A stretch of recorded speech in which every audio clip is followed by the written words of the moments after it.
What's going on YouTube? Rob A again, and today we're going to be taking a look at Transformers Generations Blitzwing. This is one of the new triple changer Voyagers from the Generations line, and I am super excited to have this guy finally in hand. I had the original Generation 1 toy when I was younger.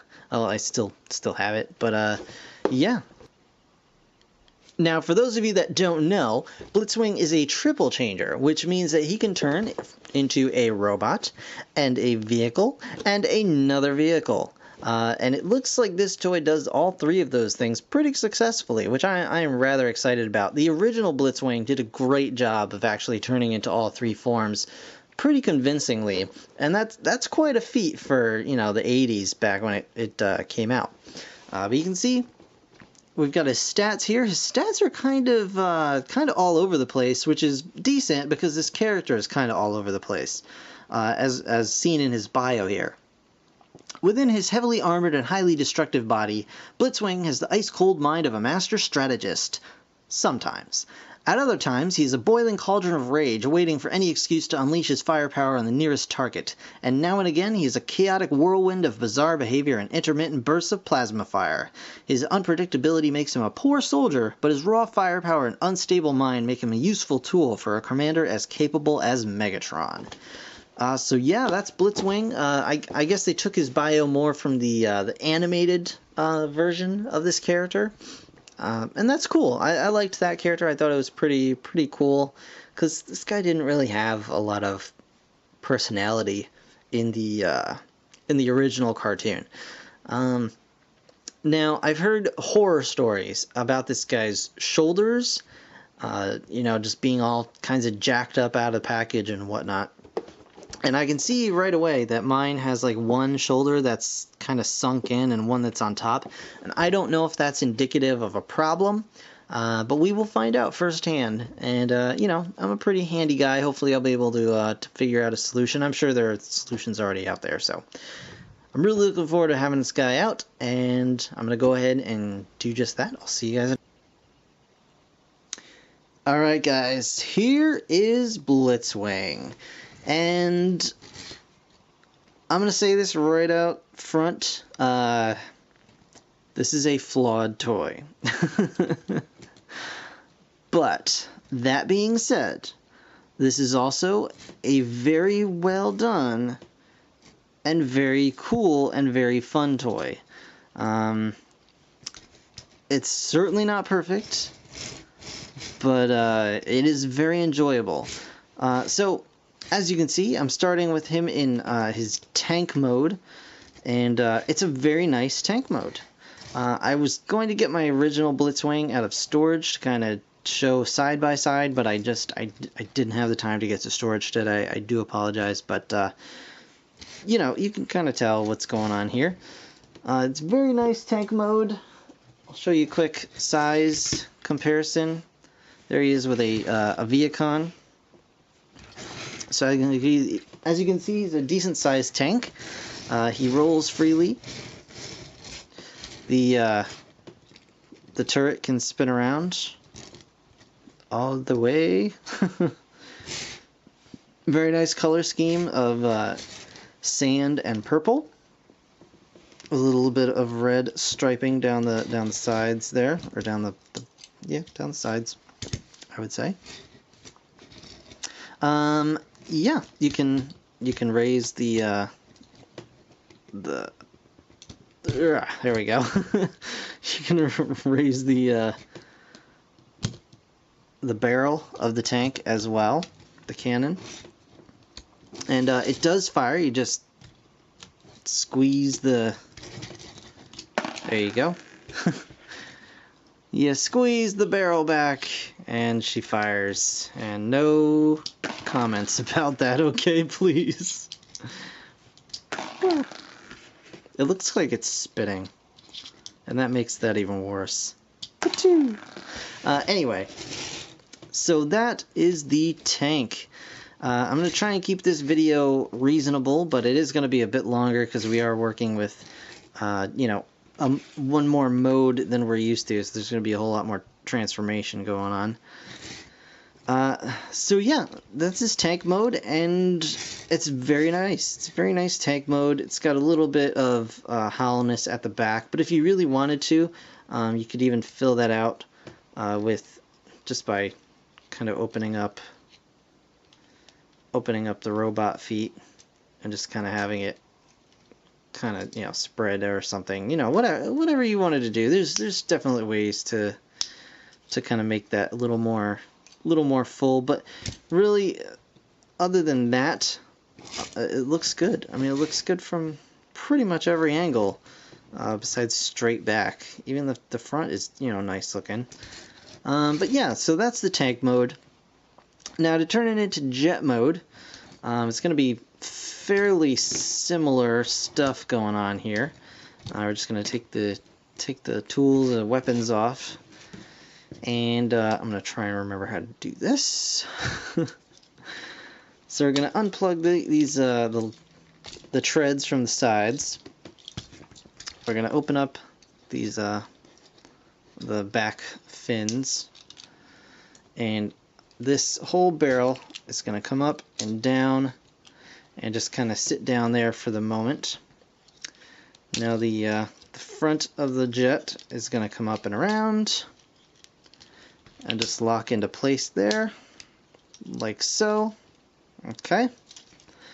Now, on the treads or the legs or whatever you want to call them, we're gonna pull the wings out, and then we're gonna open up the tank treads and fold in these bits, just like so, and then we're gonna just collapse the treads in just like that.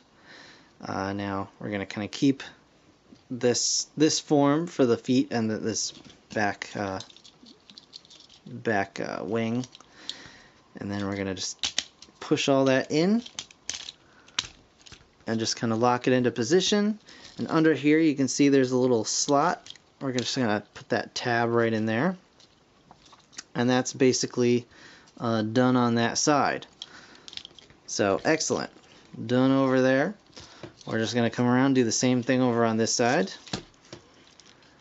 Open up the tank treads, fold this first half in, get the wing out of the way, collapse it all in, turn it around, put this part down here, collapse it in at the hip, and then just lock it in. You can see this side has this little tab right here and another little kind of coinciding tab here. They just lock right into this little slot here, depending on which mode you're putting them in. So just like that. And then there's these little flappadoos on the wings to kind of just spread them out, give them a little bit more. There we go. There we are. A little flesh them out a little bit. And the tank cannon just comes down like this and can go under the jet, like so. Alright, so then we just come up here, we take the sword, we just plug it in on top, like so. If I can get it to go. Come on, here we go. Oh, you know what, I forgot to plug this in. There we are. Come on, sword. There we go. And you can plug the gun in top here. You could plug it in on either the wings or underneath if you so desire. He does also have landing gear right here. There we go. And so there is his jet mode. So very nice. It's a cool jet mode. I don't think it's as strong as the tank mode. But if you consider that he went from a mostly all sand colored tank with purple accents to a mostly all purple jet with sand accents, I think that's a pretty phenomenal job in engineering there, and definitely to be commended. Yeah, it's a really decent jet mode, and you wouldn't know by looking at it that this thing is a triple changer, or that this thing has another mode. It just looks like kind of a heavily armed out jet. So definitely, definite kudos to them for doing that very successfully. So yeah, very cool. I'm gonna pause it here, and then we're gonna take a look at his robot mode. Okay, so to transform him to robot mode, we're gonna pop the gun off, pop the sword off, put those aside, and now we're gonna unpeg the, basically we're just gonna take the entire jet and just unfold it. So we're gonna unfold this part from here, just put it down at the moment, unfold, put down, and we're gonna go ahead and turn this bit around.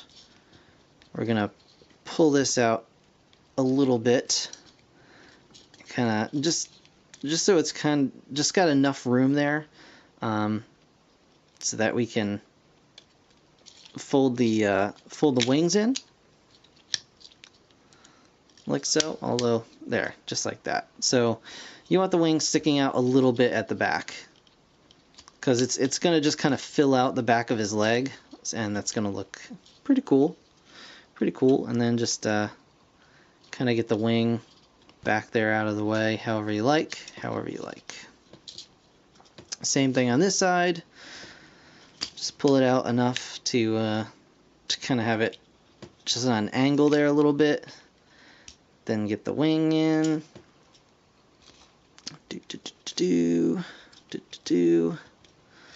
His feet are like so. Okay, so we got that going. Now here is the troublesome part, the shoulders, the infamous shoulders. So we unpeg his arms, and you can see that his shoulders, as we unfold them, are just a series of thin flaps. Now the theory is that this slot is supposed to grip on to this tab back here.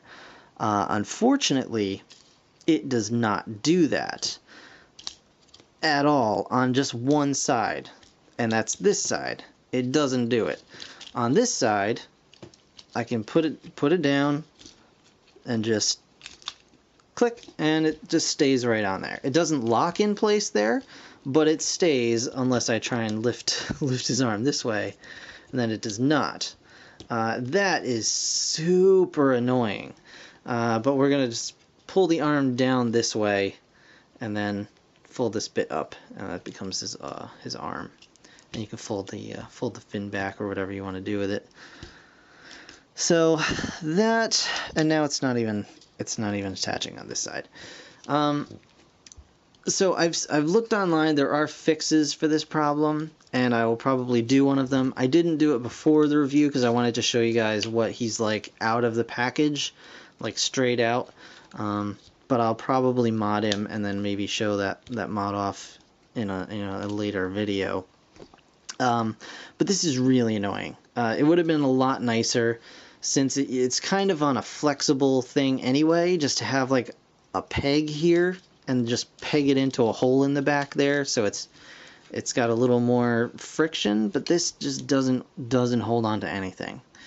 It's really frustrating, to be quite honest. But be that as it may, we're going to take the gun turret and we're just going to leave it down like that at the moment. Actually, it's better off put up. And also, just be careful, because this starts out really tight. It almost felt at first like it wasn't supposed to move at all.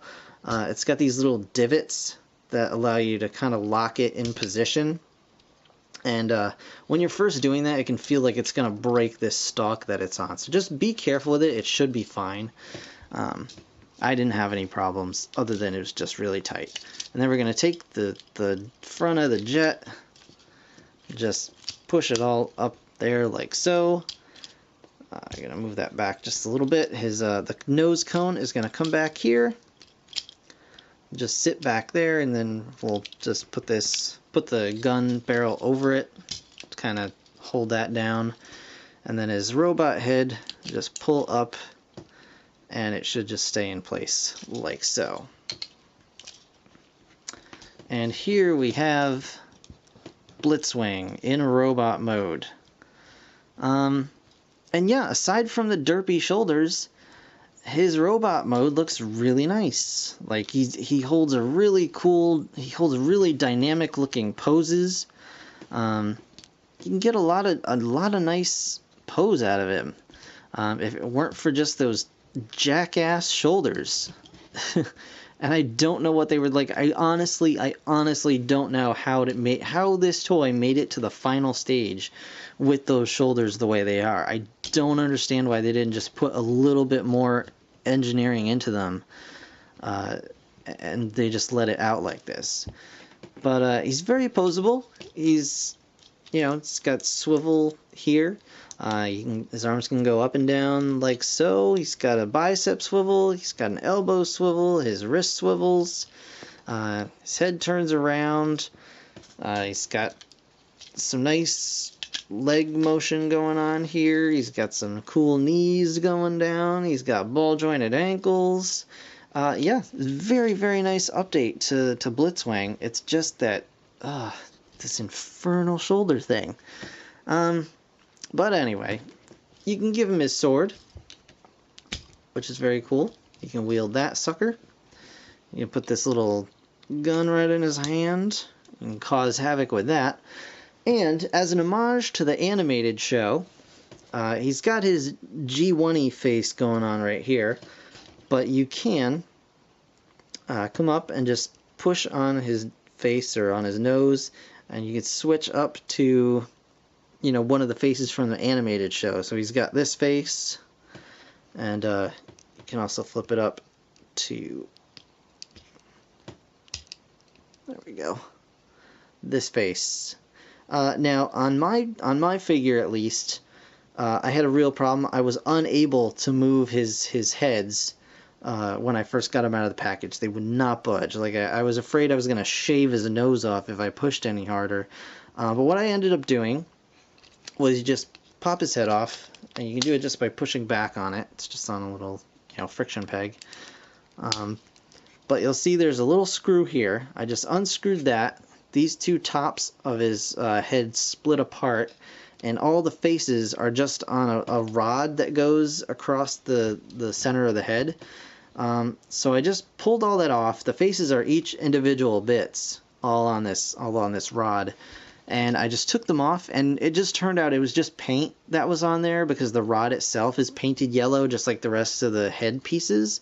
And they were just getting stuck on there. They were just paint glued together with that.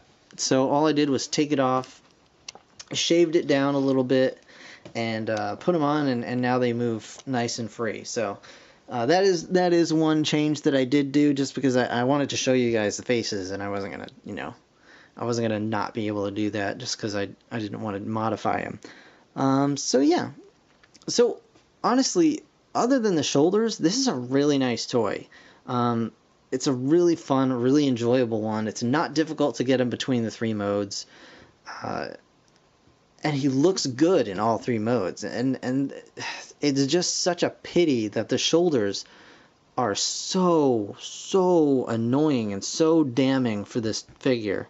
Everyone's saying it's a piece of garbage and blah blah blah and all this other stuff. It's the worst toy ever. It is not. It is not the worst toy ever. It is a really good toy. Look at it. It looks great. I mean, you can just tell it looks good. It's a good looking figure.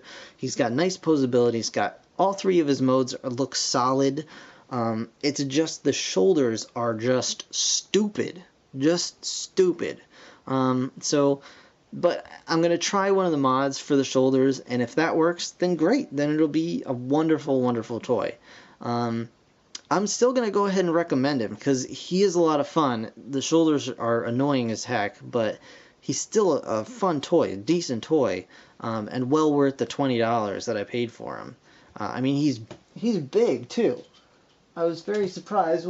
I'll show you real quick. Here he is with, yes, all I've got are some, there we go. Here he is with Skyquake. So, there he is, first of all. These are both Voyager figures.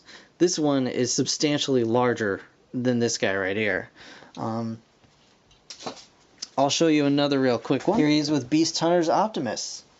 And you can see, he is, well, it's a little hard to tell, but he is taller than Beast Hunter's Optimus. I mean, this is a big figure. It's a good toy. The shoulders just need to be addressed somehow with something. But, yeah. So, that's all I got for this review. It's a good figure. Don't turn it away just because of the shoulders, especially since there are so many mods and things you can supposedly do for it. I'm going to try them out, and I'll let you know. But other than the shoulders, good toy. That's the bottom line. So that's going to do it for this review. I've ranted for long enough. Thank you guys so very much for watching as always. Be sure to comment, like, subscribe. Let me know in the comments if you guys got this figure, if you tried out any of the shoulder mods and how they worked for you. And yeah, that's going to do it. Thank you so very much for watching again. I'll see you guys in the next one. Bye for now.